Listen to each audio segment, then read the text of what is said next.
सबसे पहला मैं आपसे सवाल ये करना चाहूंगी कि एससीओ से भारत के लिए क्या पॉजिटिव हुआ। इतने समय से हम इसका इंतजार कर रहे थे और लगातार ये कयास लगाए जा रहे थे कि इस बार का 2025 का एससीओ समिट भारत और चीन के रिश्तों को शायद कुछ हद तक एक पॉजिटिव एस्पेक्ट में बदलेगा।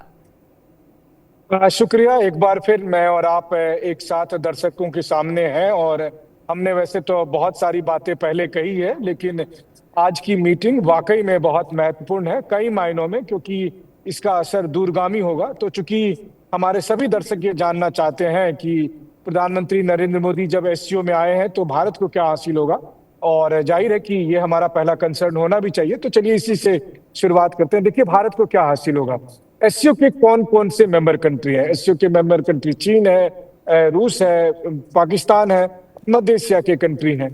तो अब ऐसी स्थिति में एससीओ का जो सबसे बड़ा एडवांटेज हमें होगा वो ये होगा कि जो पड़ोसी मुल्क हैं उनके साथ संवाद स्थापित होगा।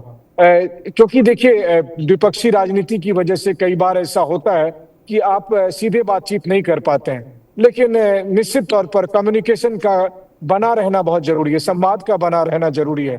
तो जब एससीओ में ये बात आती है कि म्यूचुअल ट्रस्ट हो, तो ये ट्रस्ट तो तभी खत्म होगा, ये ट्रस्ट तभी बनेगा, या ट्रस्ट डिफिसिट तभी खत्म होगा जब बातचीत के जरिए जो कमियां हैं उसे दूर की जा सके। तो मुझे लगता है कि एससीओ एक ऐसा मंच बनेगा जिसके जरिए आप इनडायरेक्टली चीन के साथ, पाकिस्तान के साथ, या फिर कई ऐसे मुद्दे जिसे आप ओपनली नहीं बात करते हैं उनको एड्रेस किया जाएगा। तो पहली चीज तो ये है कि संवाद बनेगा।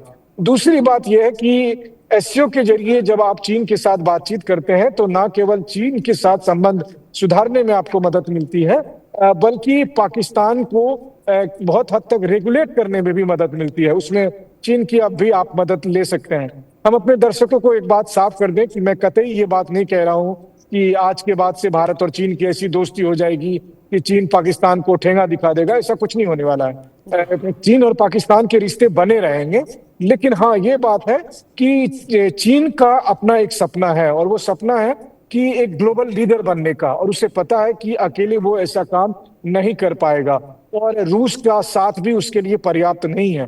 तो उसे भारत का साथ चाहिए। तो एससीओ के मंच के बहाने वो भारत को और अपने करीब लाएगा। एससीओ और ब्रिक्स दो ऐसे प्लेटफॉर्म हैं जहां पर भारत, चीन और रूस मिलकर बहुत ही घनिष्ठता से काम करते हैं। अगर सो कॉल्ड आरआईसी की बात को अभी छोड़ भी दिया जाए, तो ऐसी स्थिति में मुझे लगता है कि ये जो भारत और चीन के बीच का जो अलग अलग प्लेटफॉर्म पर संवाद है, ये भारत चीन के रिश्ते को बेहतर बनाएगा। ये भारत चीन पाकिस्तान का जो ये त्रिकोणी रिश्ता है इसको भी थोड़ा बेहतर बनाएगा भी। जो बहुत रिलेशन में एक खटास है तीनों देशों के बीच में, इसको भी सुधारने में मदद मिलेगी।